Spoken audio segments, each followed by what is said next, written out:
Les rugbymen néo-zélandais sont connus dans le monde entier pour le haka.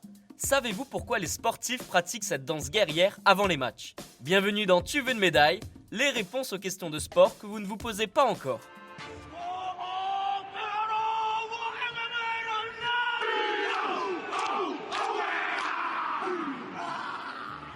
Lorsque le haka commence, un frisson parcourt les spectateurs, les joueurs et les téléspectateurs. Le temps s'arrête pendant la durée de cette danse guerrière. Les regards des joueurs néo-zélandais sont rivés sur l'adversaire, déterminés, presque effrayants. Le bruit des mains claquant sur les cuisses et les bras résonne dans le stade. Cette chorégraphie est réalisée à la perfection, comme si l'on avait oublié qu'on était ici pour un match. Pour comprendre pourquoi le haka est pratiqué, il faut revenir en 1888. D'après la fédération néo-zélandaise, le haka est réalisé par les rugbymen depuis cette année-là. Cette danse guerrière est un rituel pratiqué par les Maoris. Ces derniers sont un peuple originaire de Polynésie et habitent les îles Cook et la Nouvelle-Zélande. Ok.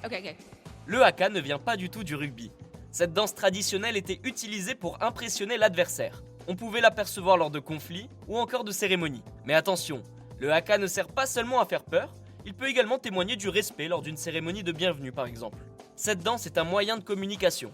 Cette tradition est fortement ancrée dans la culture néo-zélandaise, que ce soit l'armée ou les écoliers, le haka est pratiqué partout et pour différentes occasions.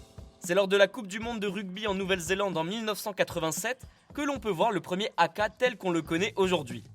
Depuis cette date, cette danse pratiquée avant le coup d'envoi et après les hymnes nationaux a offert de grands moments.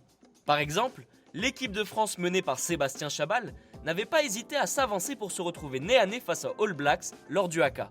Une façon de montrer que les Bleus n'avaient pas peur. Le haka permet de donner le ton de la rencontre.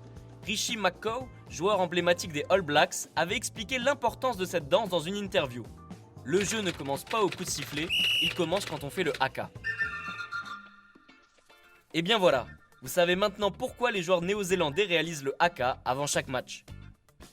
Vous pouvez écouter ce podcast et nous retrouver sur Castbox, Apple Podcasts, Spotify, Deezer et toutes les autres plateformes. Je vous retrouve rapidement pour une prochaine question de sport dans Tu veux une médaille. À très vite.